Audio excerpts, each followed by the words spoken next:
Reading Aloud for Primary 3, Chapter 1, page 4 to 5. Pumpkins.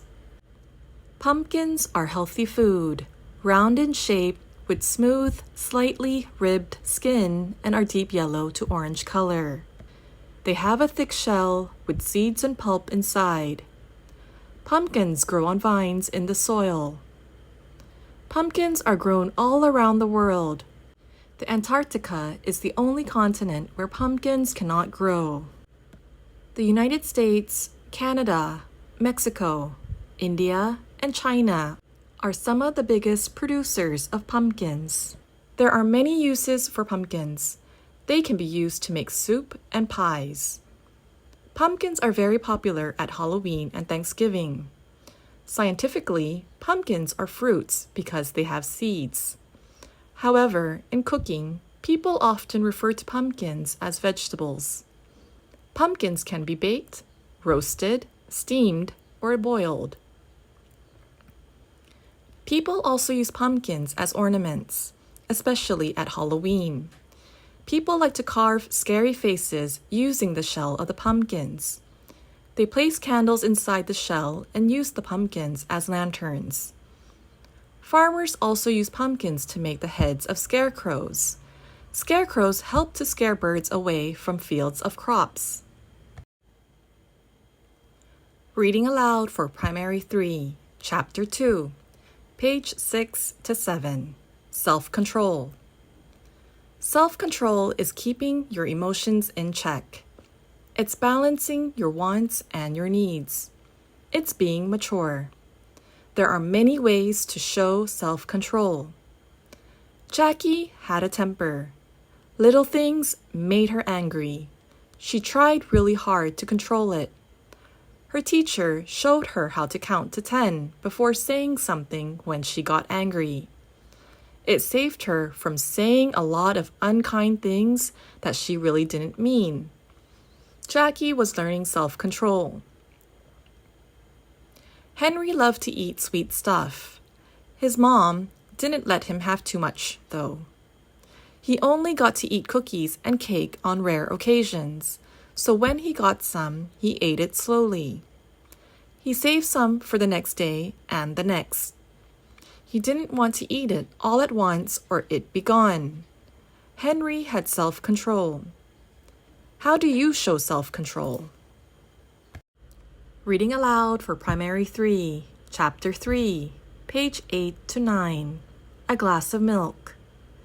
There once was a poor boy who spent his days going door to door selling newspaper to pay for school.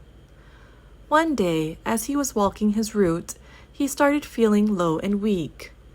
The poor boy was starving, so he decided to ask for food when he came to the next door. The poor boy asked for food but was denied every time, until he reached the door of a girl. He asked for a glass of water, but seeing his poor state, the girl came back with a glass of milk. The boy asked how much he owed her for the milk, but she refused payment. Years later, the girl, who was now a grown woman, fell sick. She went from doctor to doctor, but no one was able to cure her. Finally, she went to the best doctor in town. The doctor spent months treating her until she was finally cured. Despite her happiness, she was afraid she couldn't afford to pay the bill. But when the hospital handed her the bill, it read, "Paid in full with a glass of milk." The moral: no good deed goes unrewarded. Reading Aloud for Primary 3, Chapter 4, page 10 to 11. The Bee. Bees live in a house that is called a hive. There are 3 kinds of bees: workers, drones, and queens. Only one queen bee can live in each hive. If she is lost or dead, the other bees will stop their work. Bees are very wise and busy little creatures. They all join together to build cells of wax for their honey. Each bee takes its proper place and does its own work. Some go out and gather honey from the flowers. Others stay at home and work inside the hive. The cells which they build are all of one shape and size, and no room is left between them. The cells are not round. They have 6 sides. Did you ever look into a glass hive to see the bees while at work? It is pleasant to see how busy they always are. But the drones do not work. Before winter comes, all the drones are driven from the hive so that they don't eat the honey which they did not gather. It is not safe for children to handle bees. Bees have a painful sting that they use in their defense. Reading aloud for Primary 3, Chapter 5, page 12 to 13. The White House. The President of the United States of America was in Washington, D.C. His address is 1600 Pennsylvania Avenue, or the White House. And yes, it's a big white building. There are 6 floors in the White House, 2 floors for offices and visitors, 2 floors for the president and his family, and 2 basements. There are 132 rooms, 35 bathrooms, and 3 lifts in the White House. There are 412 doors and 147 windows. There's also a swimming pool, a gym, and a cinema, and there are beautiful gardens all around the building. Lots of people work at the White House. The president's office is called the Oval Office. It's a round office without corners. About 6,000 people visit the White House every day. That's about 2 million people a year. Reading aloud for Primary 3, Chapter 6, page 14 to 15. The Hungry Fox Who Got Caught in the Tree Trunk. Once upon a time, there was a hungry fox that was looking for something to eat. He was very hungry. No matter how hard he tried, the fox could not find food. Finally, he went to the edge of the forest and searched there for food. Suddenly, he caught sight of a big tree with a hole in it. Inside the hole was a package. The hungry fox immediately thought that there might be food in it and became very happy. He jumped into the hole. When he opened the package, he saw slices of bread, meat, and fruit in it. An old woodcutter had placed the food in the tree trunk before he began to cut down trees in the forest. He was going to eat it for his lunch. The fox happily began to eat. After he finished eating, he felt thirsty and decided to leave the hole and drink some water from a nearby spring. However, no matter how hard he tried, he could not get out of the hole. Do you know why? Yes, the fox had eaten so much food that he became too big to fit through the hole. The fox was very sad and upset. He told himself, "I wish I had thought a little before jumping into the hole."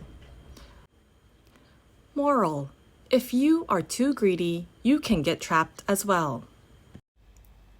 Reading aloud for Primary 3, Chapter 7, page 16 to 17. Controlling Anger. Once there was a young boy. This boy had problems controlling his anger. When he got angry, he would say the first thing that came to mind, even if it affected people. One day, his father gifted him a hammer and a bundle of nails, then said, "Whenever you get mad, hammer a nail into the backyard fence." In the first days, the boy used up half of the nails. Over the next weeks, he used up fewer nails until his temper was under control. Then his father asked the young boy to remove a nail for each day he didn't lose his temper. On the day when the boy removed his last nail, his father told him, "You have done well, boy, but can you see the holes in the wall? The fence is never going to be the same.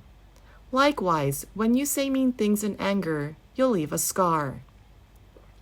The moral: anger is like a knife, one of the most dangerous weapons. When you use it, the wounds will heal, but the scars remain. Reading aloud for Primary 3, Chapter 8, page 18 to 19. Unforgettable Incident. The sun was shining brightly. Kevin's uncle decided to take him fishing. Kevin jumped for joy as it was the first time he was going to take a boat. Kevin and his uncle went to a jetty. There, they boarded a boat which took them out to the sea. The boat dropped anchor and they started to fish. Suddenly, something jerked the boat and they almost fell into the sea. It was a shark. Kevin's uncle beat the shark with a paddle. The shark bit the paddle and it broke into 2 pieces. Kevin and his uncle shouted for help. Luckily, a police boat was passing by and the police saw them. The police fired shots at the shark. It was an unforgettable incident for Kevin. Reading aloud for Primary 3, Chapter 9, page 20 to 21. Nature is the best teacher. There was a naughty kid who was rude. His parents were tired of his bad habits. They decided to leave him with a wise old man for a week. The old man told the kid he will only be allowed to eat, play, and speak if he completes the daily tasks given to him. They went into a forest and the man asked the kid to pluck the grass as his first task. With an arrogant smile, he easily did it. The next day, the man asked him to uproot a sapling as a second task. He did as told. The next day, the man asked him to uproot a shrub.